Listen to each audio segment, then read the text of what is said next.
Bandeko, merci beaucoup. Toujours ngande konabino, maître Doli Muntululu. Quand on est na bino, à chaque fois qu'il y a actualité ezali, toko manqué te koya ko pesa position na biso.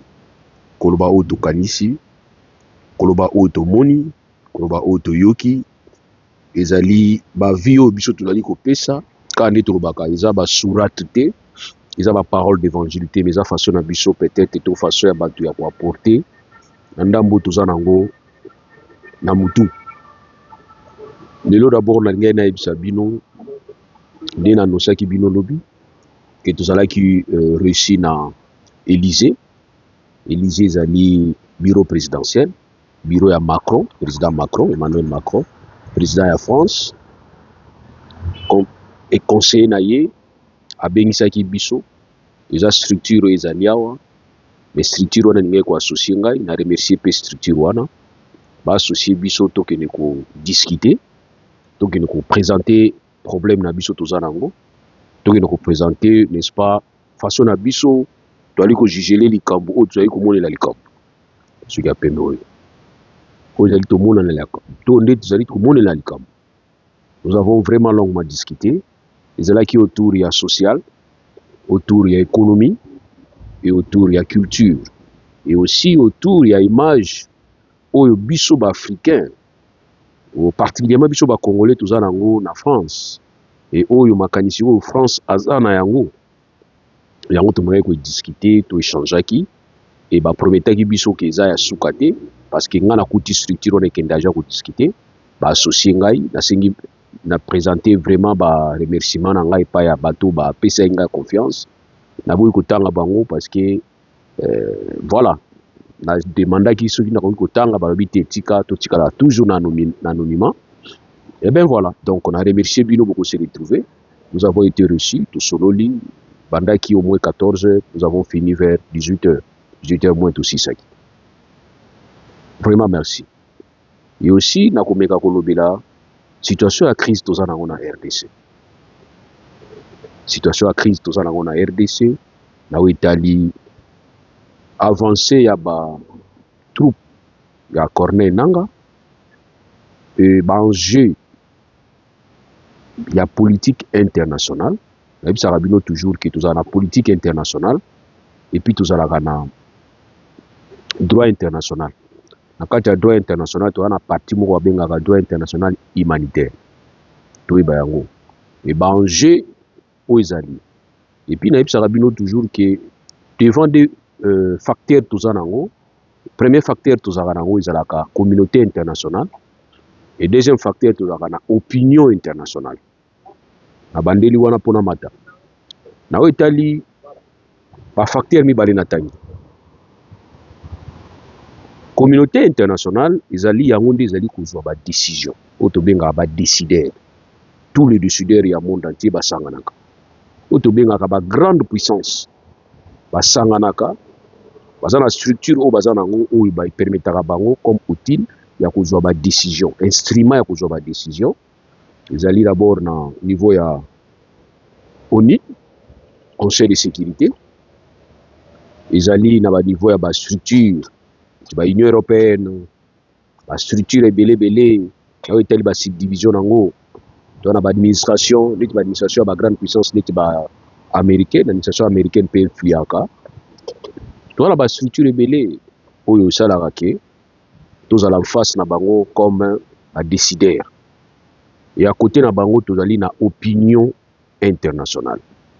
Opinion internationale ezali groupe ya peuple oyo ezali ko constituer un pays et lequel pays wana ezali grande puissance et basangani. Donc bango nyonso wana babenga yango opinion internationale. Je vous ai toujours dit que nous avons un système tobengaka opiniocratie.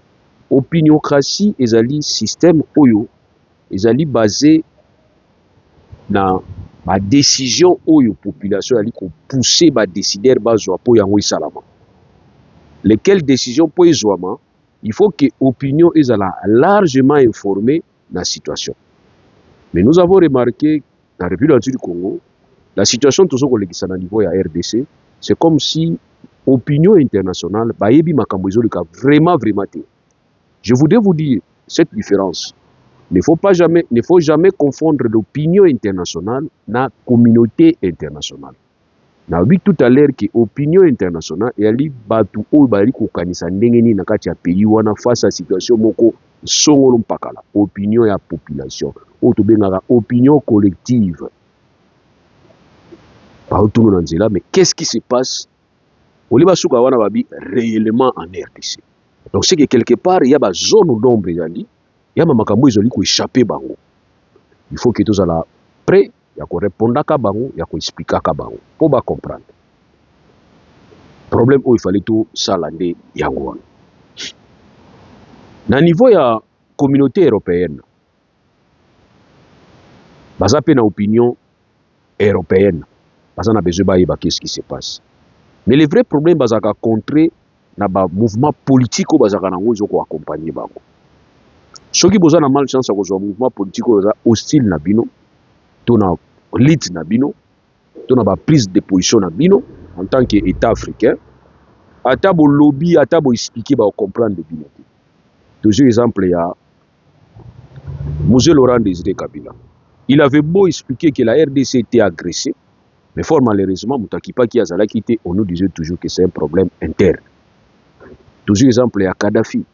Kadhafi, tout ce que nous pouvons reprocher à Kadhafi, de vrai ou de faux, mais opinion internationale, bazaki na idée na bango figé sur Kadhafi. Pour eux, Kadhafi azalaki considéré comme un brigand, comme quelqu'un qui ne voulait pas la démocratie. Dans le cas détail n'a été, mais du moins il y avait une idée figée qui permettait que quand décision est koyaki contre Kadhafi, opinion internationale ba qui est normal parce que pour eux, se débarrasser qui na un délinquant. Toujours exemple, il y a Saddam Hussein. Ils sont allés même créer une histoire pour dire que Saddam Hussein serait en train d'étudier comment est-ce que ça là une bombe à destruction massive. Mais finalement, après tant que Saddam Hussein a Koufaki, on a demandé à ce qu'il y ait une enquête salama.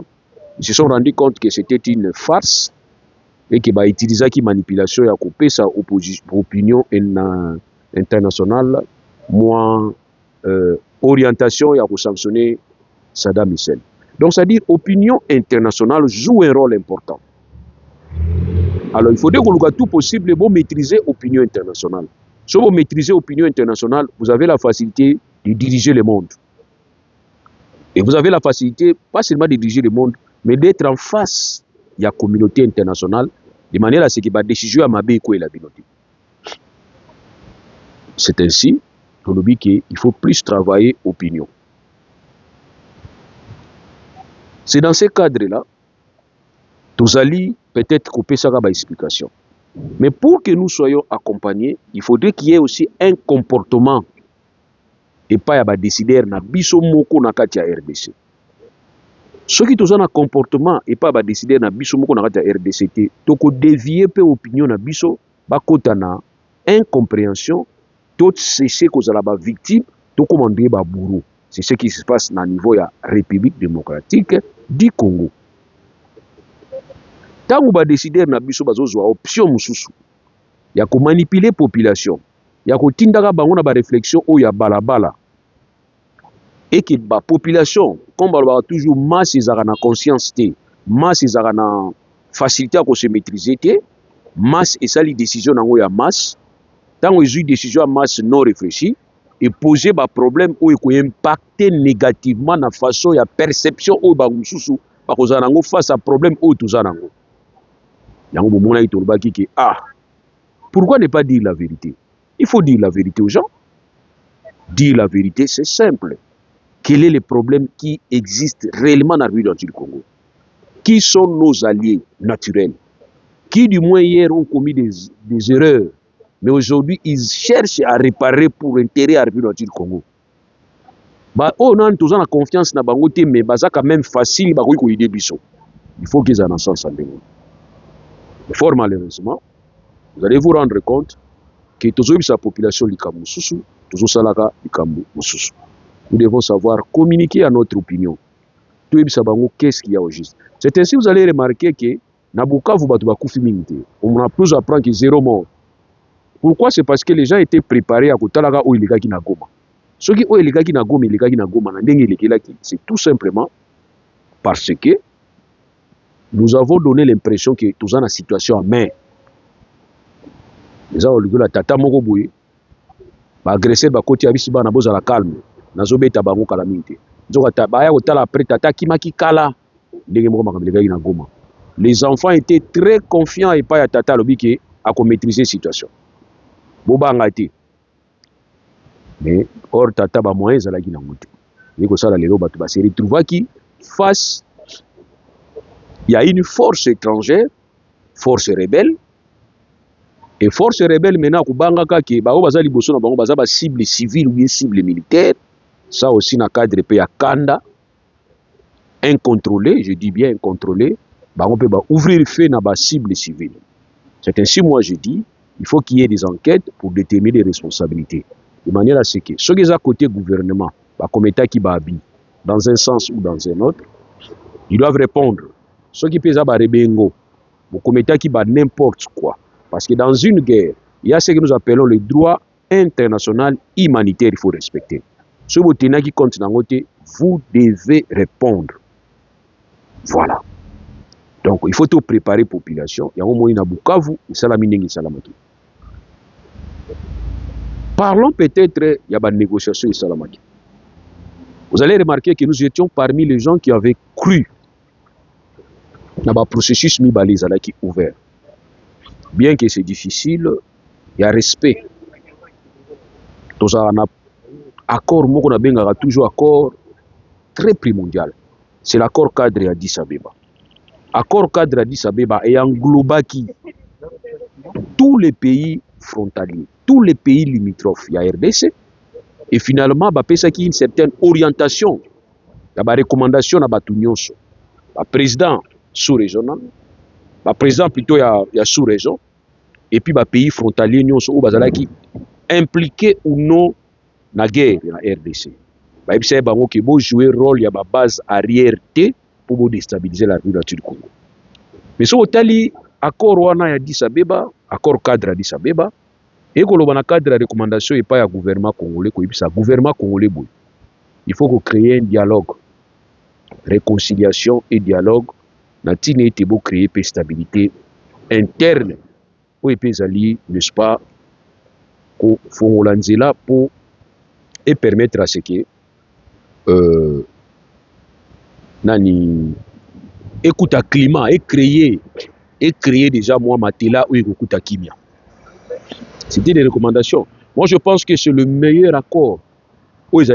Un accord qui pouvait récupérer l'aspect belé à conflit aux Angola actuellement.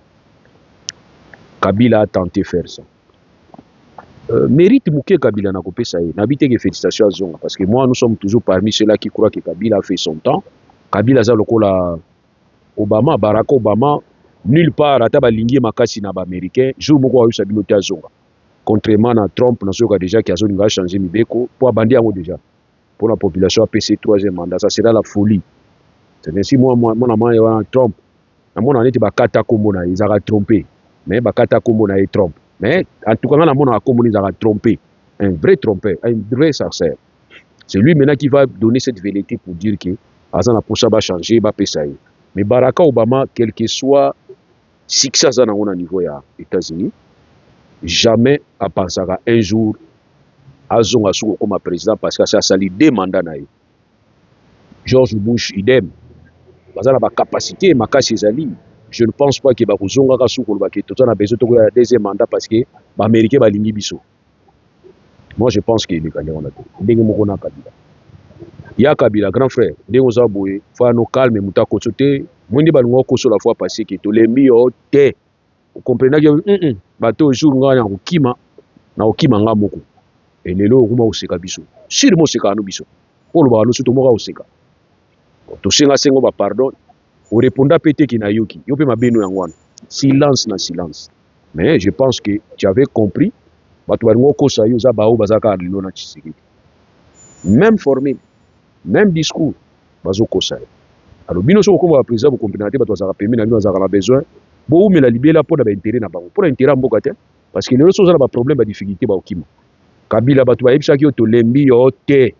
troisième mandat Sisabidimbu yo leki bango bato wana nyonso bazosala na Tshisekedi même discours nako banotangelo bango et puis bazala na discours kaka moko bachangeaka te mais biso toza bato tokoyebisa yo ke non tala avenir politique et nous étions très contents tant yo mo bebaki ke quel est mon avenir politique et tu vas répondre que ton avenir politique a été déjà défini dans la constitution. C'est là où j'ai compris que vous en avez pour ça qu'on briguer troisième mandat et tu vas poser au sien na ba oya yo au-dessus de question. Qui vous a dit que je vais violer la Constitution? C'est là où j'ai compris finalement que tu dégageais déjà une certaine assurance. Il y a changer la Constitution pour se représenter. Mais c'est ce que nous demandons aujourd'hui à Tshisekedi. Tshisekedi nous a à l'ESD. Maloba Mabe. C'est pour la première fois que tu as quinoa. Quinoa, c'est pour la première fois que tu as quinoa. Pour le but que tu as quinoa, tu as dirigé Mboka. Tu as la place quinoa, mais tu as contre la quinoa. Nga moko bana nanga baza bakino abota mina Kishasa nga moko papa na bango villageois père na biso né grandi père biso to ayabikini père na biso né grandi na village mère na biso né grandi na village nga mo mwana bango né grandi na village Mobutu Kasavubu Mbokar Mobutu Mbokar Mzee Laurent Kabila Mbokar Kabila Joseph Mbokar. C'est la première fois bakinois toyebi mama na bango to ko funda tozui kinois dala parce kinois zo na biso Kinoiserie, il a dirigé une nation et dirigé un foyer. Il y a une grande différence. Quand bien même que il faut quand même opérer sa preuve ya koyeba ko diriger à ta foyer pour to kanisela yo malamu ki ko diriger nation.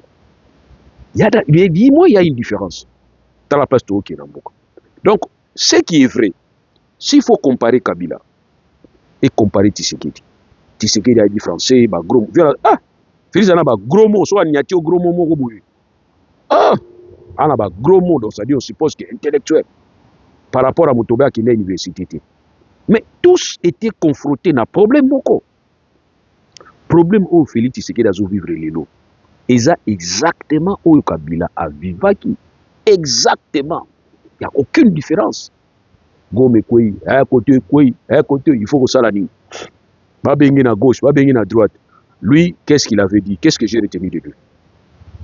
Bisika nyonso oyo conflit, oyo réunion ko benganga pona sola pona kimia RDC na kolanda bango. Et vous allez même remarquer tant que à niveau ya Afrique du Sud, il y avait un conflit. Ceux qui sont avec toi aujourd'hui, particulièrement Bemba, il était rebelle, non? Dites-nous quelles étaient les revendications de Bemba. La revendication de Bemba ici là. Bemba lobi que Kabila doit partir. En Afrique du Sud, lobi que Kabila na tapis rouge, bango pe na tapis rouge parce que bango peut diriger Mboka. Kabila très silencieux. C'était la sagesse il y a Nelson Mandela, paix à son âme, qui avait joué à ce que Boya quand même na niveau parce que vous avez tous élevé to benga en chair pour contrer Kabila. Parce que bino bokanisa Kabila ko se comporter ndenge Tshisekedi se comporter lelo. Kete na za soda, we ko ya inda. Kabila bisi bino non. Bisika nyonso boko benga nga pona masolo na roya to solo. Et là que lembisa bino ngwana. C'est ce qui avait fait que guerre wana RDC ba longa ba M23 et na 2012. C'est ce qui avait fait que on a 2003 wana 2004 ba zo bino na 1+4 parce que c'était le langage. Bitumba batumi balende babundaka, deux parties bundaka. Soki moko alobi abunda te bitumba ozala te. Kabila boya ine ko bunda bi jamais. Bisika boko benga nga. Mais Kabila c'est un militaire. Kabila a koli na tata na bango na zamba. Ya o Kabila zana batu batanga na bango te. Mais ndenge no tanga na muto papa na bango amesi bana na zamba. Na zamba kuna ba école ezalaki te. C'est normal mais il a quand même le temps. Ya ko façonner bana na ye yango atunaki bino jour wana bola kisangai na kati ya gouvernement. Na kati ya gouvernement provincial, na gouvernement nani o azande kunanga na tia place. Azala pété parce que tata na bango indiqué bango na moi discipline. Na beto bi solo ya petit frère na Izoé. Ba ko tekela ye côté na biso. Côté terrain na biso. Mais il pouvait aussi acheter parce que moi il y a un Yazaki président Mboka. Mais il va dire non. Na vérifier conflit za na ngambo wana. Na kwa ko somba te ti mutu moko ko gagner ti na suka. Voilà quelqu'un qui réfléchit. Mais Félix, quand il va dire, avant qu'à prêter serment, je suis devenu le président de tout le monde, je ne suis pas un président d'un parti politique, d'une région, d'une tribu, je ne sais pas à quoi il faisait allusion. Aujourd'hui, je ne vais pas développer sur ça. Parce que si tu développes sur ça, ils sont aux tribalistes. Mais lui-même savait de qu'est-ce qui passait, qu'est-ce qu'il parlait. Lui-même savait. Moutatuna qui est question, mais du moins lui-même va déclarer. C'était pour rassurer le monde, pour dire qu'il n'est plus le président d'un parti politique, il n'est plus le président d'une région, il n'est plus le président d'une tribu, mais plutôt il est président de la République démocratique du Congo. Et la fois passée, j'ai démontré, avec la configuration actuelle dans la RDC, pour devenir président, on n'a pas besoin d'une seule région. Impossible. Même si on a Kassai oriental, Kassai occidental, Kassai centre, aux yeux en Sangisi Ango, Ekobimisa, président de la République. Et ça, il faut retenir. Pour président de la République Abima, si on a Swahili, il faut que le Congo, Bangala, Balou, Bandambu, pour appuyer le Swahili pour comme président. Tu démontrer qu'il y a un goût. Tu as vu la statistique qui a saigné en goût. Une seule province ne peut pas produire un président. Si vous avez une élection, attaque à des amènes. Si vous avez une élection et que le candidat n'a pas katanga yeyo, bisoni so bakatangi to voter. Osangisi baluba, bangala, ba Congo, ba Swahili, otie bango côté moko face au katangi, candidat katanga okoya. Mais idem pour les baluba. Idem pour les baluba idem. Baluba nyonso boko bimisa président Tshisekedi président te. Boko sanga na bino nyonso. D'ailleurs boyoka na bino te côté musu boko bayoka na toyebi. On connaît comment est-ce que nous sommes subdivisés dans ba conflit. Au moins école yoka na école te. Au moins sous-région on a sous-région bayoka na kati. Toyebi yango. Bon, supposons que boyoka na bino nyonso. Kasai nyonso bosangani bo bimisa président te. Katanga nyonso bosangani bo bimisa président te. Ba Congo, Bandundu, ba Congo bosangani bo misi candidat moko face à bato mususu. C'est impossible bo bimisa président. Donc pour na président de la République du Congo, il faut que o jouer na ba province mususu ba ko appuyer yo puis ba mission président na ba province na yo. Nous avons démontré. Mais par folie, on va nous dire que pouvoir ya biso et comme il tourne à biso. Maintenant quand vous avez des problèmes, vous voulez que les gens viennent. Mais non, vous si sango bino moko. C'est là où vous avez traité. Pour rien. Au moins, vous avez différents na Lyon ou Kangami na Mutambu. Lyon Kangami na Mutambu, yo zo le komoni Lyon na Mutambu. Attitude nous ani. O le kana yo ou bien o genu fongola Lyon. Ya ngodi tozo kanisa sikoyo. O ya komona ki azo le kana ye, ale ka foti na ete. O ya komona ki azo genu fongola Lyon wana pona bonne foi na ye. Akende. Sore ko kwela ye italien. Parce que je ne pense pas que Lyon a fongola na Mutambu. Je ne pense pas. C'est un régime qui est pris au piège. Mais c'est piège facile à se dégager. Pourquoi? Parce que vous avez déjà eu une référence. Kabila a vécu les mêmes problèmes que vous. Mais quand tu fais, vous avez battu. Qu'est-ce que ce monsieur a-t-il fait? Et l'okonini a salaki.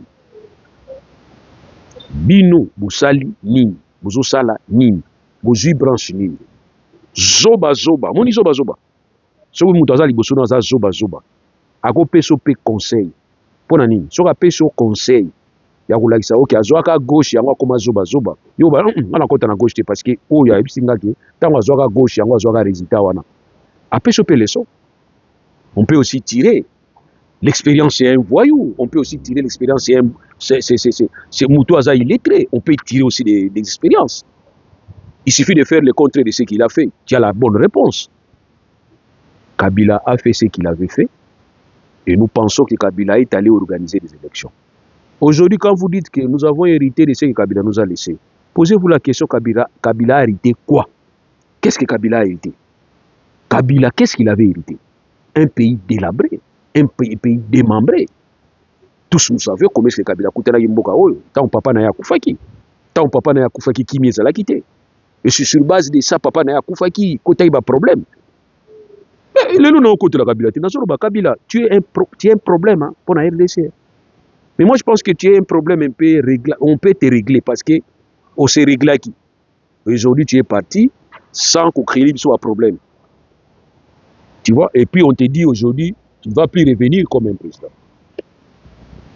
Aujourd'hui, Kabila a un statut. Mais lequel statut vous honorez d'un côté? Parce que quand vous dites que Kabila Zali, ancien président, a mérité, soit a mérité en côté, ça va, ils ont un bino. Mais minimum, mes amis, a mérité ne fils que moi respect. Mais quand n'importe qui passe dans la télévision, dans le réseau, qu'on finit Kabila. Et vous voulez quoi? Vous savez, on a salaki.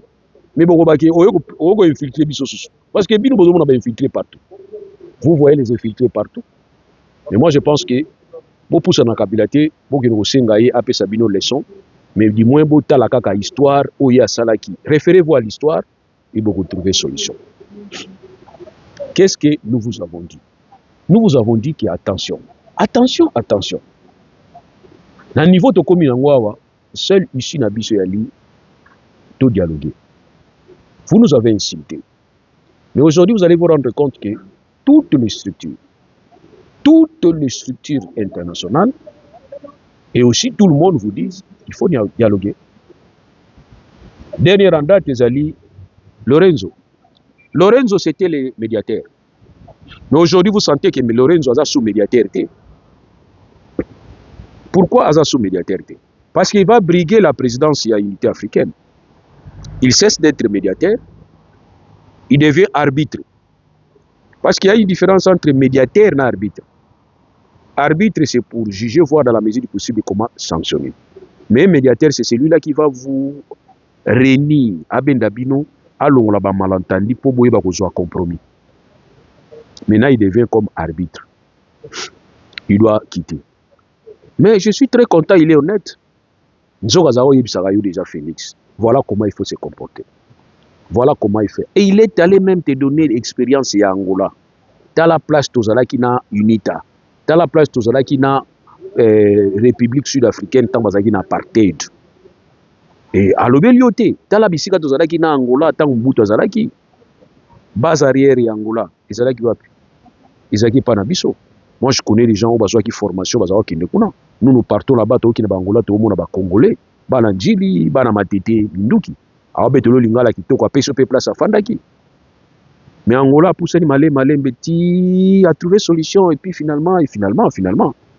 Et c'était suite à un compromis qui na New York que UNITA a progressé vers Luanda. Télémaki. Nzoga ba yebisaki. Siko dernier voyage mo kindaki mbangu pana. Nzoga zo yebisaka yo. Mais moi na ma bena yozani. Ti lelo boza ba opposant boza na pouvoir. C'est ça le problème. Ti lelo boza neti ba bolimsanga pardon.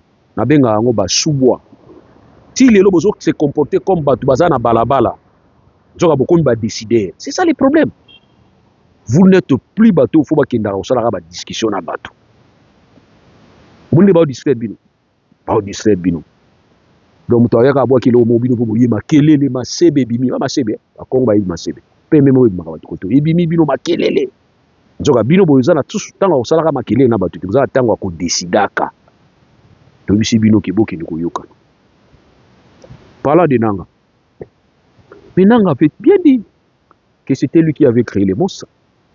Nous, on a dit à Nanga, Nanga, c'est bien. Comme c'est toi qui avais créé les monstres, nous avons des comptes à te demander. Nous avons des comptes à te demander. Tu dois nous rendre des comptes. Oh non, comme c'était moi qui avait, n'est-ce pas, créé les monstres, je vais moi aussi m'en charger. Ok.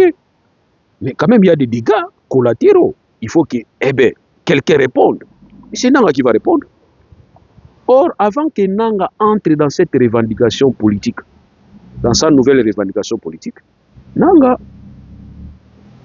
va vouloir nous dire que comme c'était lui qui avait créé les monstres, il veut, n'est-ce pas, se débarrasser, de nous aider à se débarrasser.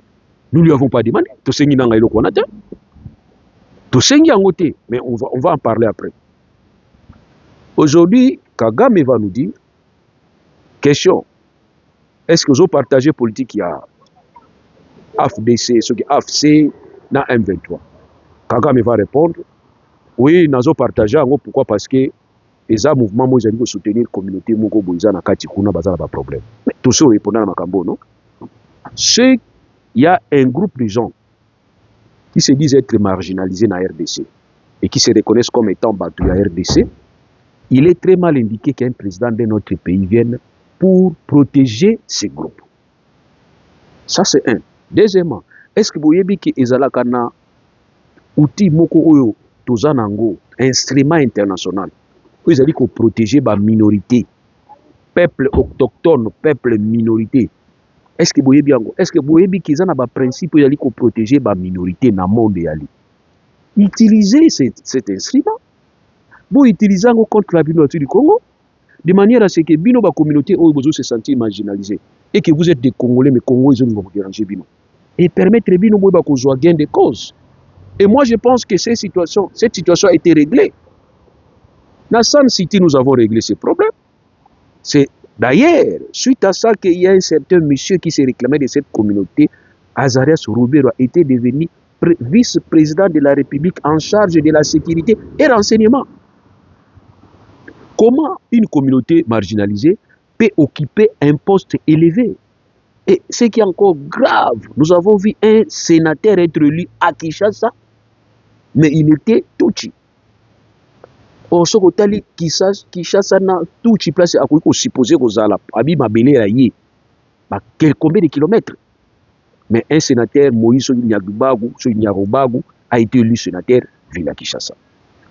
Moi, je pense que ça, c'est un faux débat. Et ça, débat, il fallait tout régler en haut.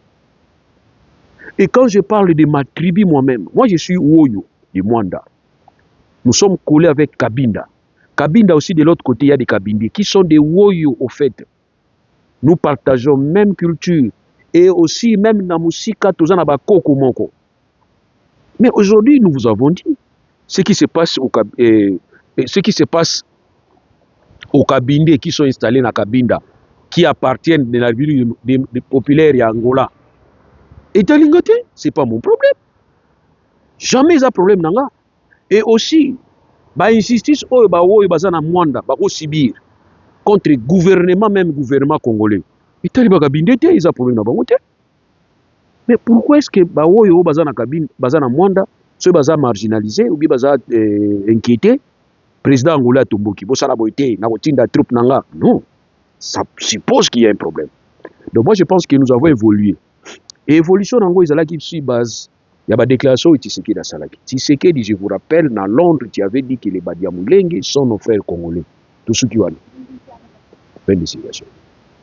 Et dernièrement, j'ai même appris, Patrick Mouyaya va dire que les Kinyarwanda, ils apparaissent dans Uchuru. Je lui ai répondu, dans Château Rouge, Linga les Obitamawana, Château Rouge comme RDCT.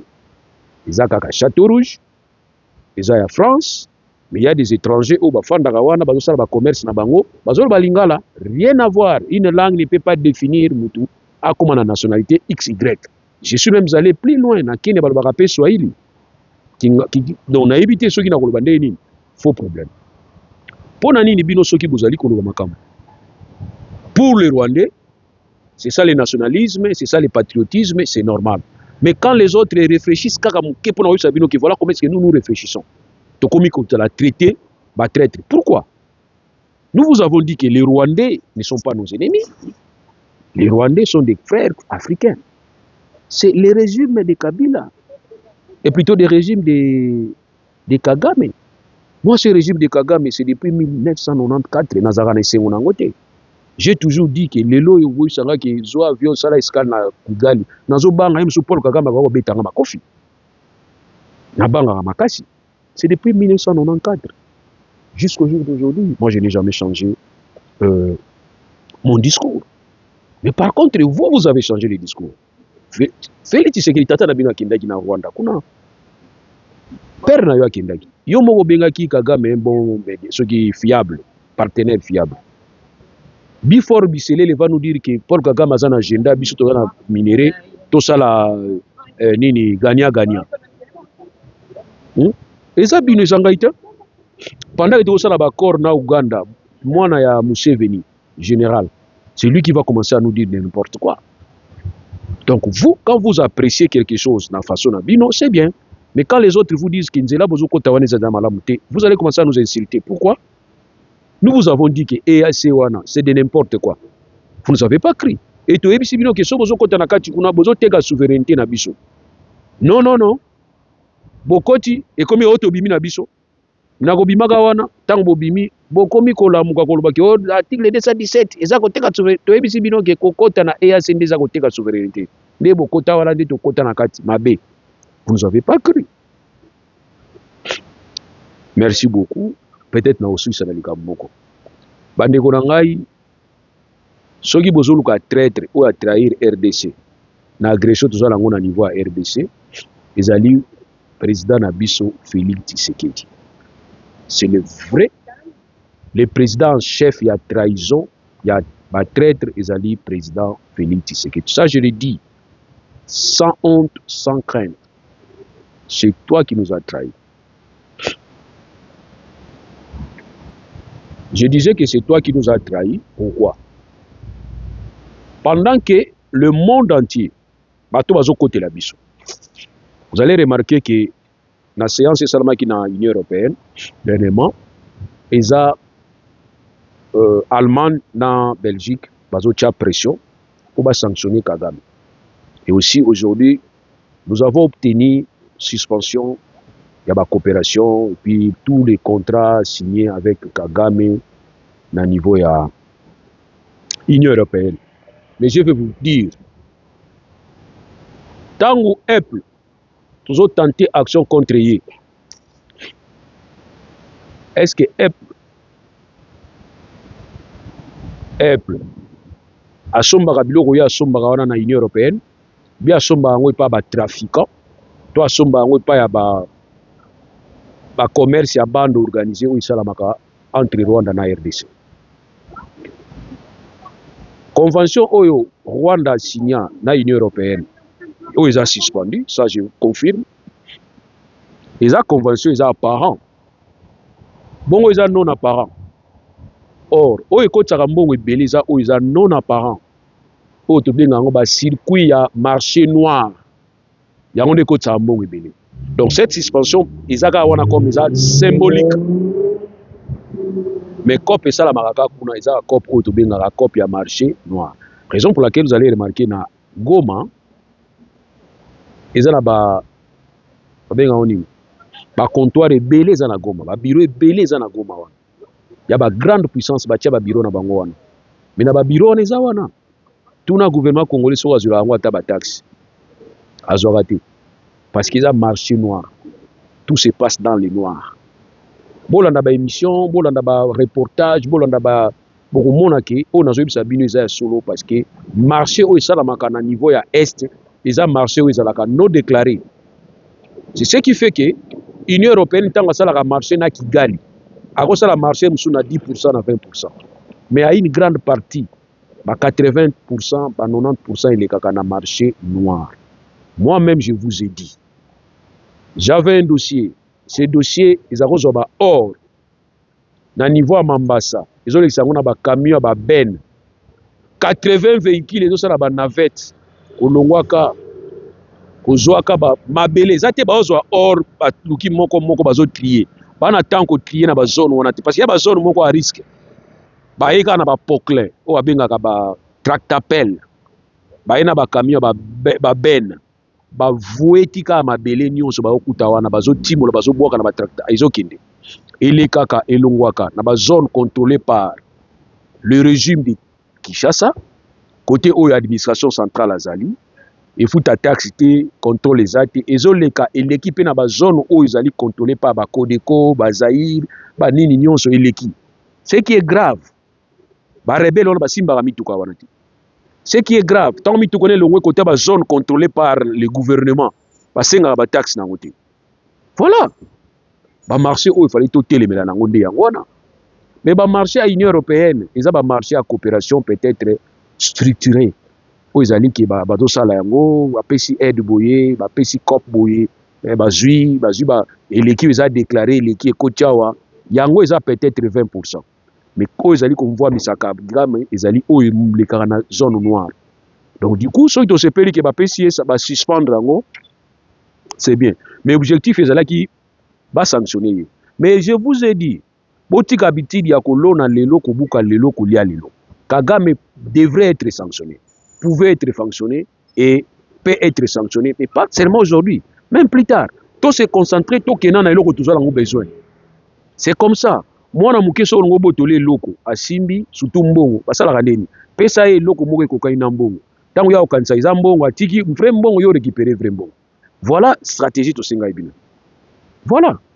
Aujourd'hui, vous allez remarquer que Félix Tshisekedi, bosenga ya tika ba discours. Nde to senga ki bato akala batika ba Kabuya, ba Peter Kazadi, ba Guilé na moni batiki yo ba bien ozonga après lundi kozonga. C'est bien. Mais moi la mai yeba ke Yona Barnabé oyo alibisaki Tshisekedi akolia mbuma na oyo yo lobi ke non Kamere c'est un homme à battre. Ezaka zone moko. Balangage on eza balangage ya zone moko. Donc tant que tolobisaki batu ke non albi kolia mbuma même so alingo pese pomme alingo sombele mwa manga bino obité eza d'expression ko boma akolia mbuma c'est-à-dire akolia masasi bo expliquer juge muta expliquer ki ti akondana ki Barnabé hein mon frère jeune frère Barnabé ba kondana ki et aussi les lots tolandi pasteur Guilé masananga pe alobi ke Kamere aza homme à battre donc na ebité homme à battre ngolo kisani juge alobi parquet alobi azonga nanu batala donc tout ça vous allez vous rendre compte que les politique à 2 poids 2 mesures. Ouais. Et puis Kamere nazo pe son message. Yo mabe na yo zali olongo remplace na pasi mabe na yo angwana. So omoni bisika moko respect za soute bendana. So omoni ba tinda ba doit finga yo wana ba yebi. Ba yebi. Aujourd'hui on va dire aux gens non to senge pas na bino so besoin d'information. Information ni za ko finga. On vous demande de réfléchir. On vous demande pour l'accès à Moussape pas à Moutou sans preuve, non. Kagame, ba emilie pe mbale belé, koti cachot, koti prison. Ba emilie yo zongi, ba sekisi yo baniko seko zongi, ba bandi sous puis au faina loka boyo tala ba ngolo mobile ndo azobetaka mwasi. Bon ya makamba famille na okota te, mais toutefois na pesi avis nanga ko lobaki, kolia mbuma na l'homme à battre ezaka zone moko. Alors na ba yi ki Félix Tshisekedi azali président chef ya ba traître na RDC, c'est parce que les loyaux Lorenzo, nous avons appris que Lorenzo aurait donné son regret. Et à côté là que les gens voulaient troquer contrat, troquer en un sens que na place à côté processus il y a Luanda entre la RDC et Rwanda. On a demandé à ce que Lorenzo Acha entre la RDC et M23. Or, M23 a sa partie prenante dans l'accord ya Luanda pour avoir déclaré ça bango moko. Nanga pe alobaki que tout ce qui se passe na Luanda est alaki bango te. Pourquoi? C'est parce que Nanga a compris que partenaire na bango Kagame akoma ki bloqué na Rwanda. Na Luanda. Yango mona pesa déjà moteur sa ko baki makambo na etali bango te. Alors lelo c'était qui ba baki ba tia M23 na place ya Rwanda. C'était une façon de la Rwanda n'a pas de problème. Parce que le mouvement social au niveau Europe, au niveau communauté internationale, la commission va sanctionner Paul Kagame. Mais Félix Tshisekedi, vous m'avez dessiné en Allemagne, tu vas dire que guerre Oyo, Moutazali vraiment paré nango, et là sous Rwanda et comme Joseph Kabila. Donc c'est que tu as intériorisé la crise. Or nous savons que la crise c'est entre la RDC et le Rwanda. Parce que Rwanda Moutazali base arrière. Rwanda mutali ko violer l'accord cadre à Addis Abeba. Mais les lois ont déclaré que c'est Kabila, ce n'est pas Kagame. Donc yo na bananga bozo sala jemo ko boyo. Tozo moni na bino, tozo timbe la bino. Allez, au revoir.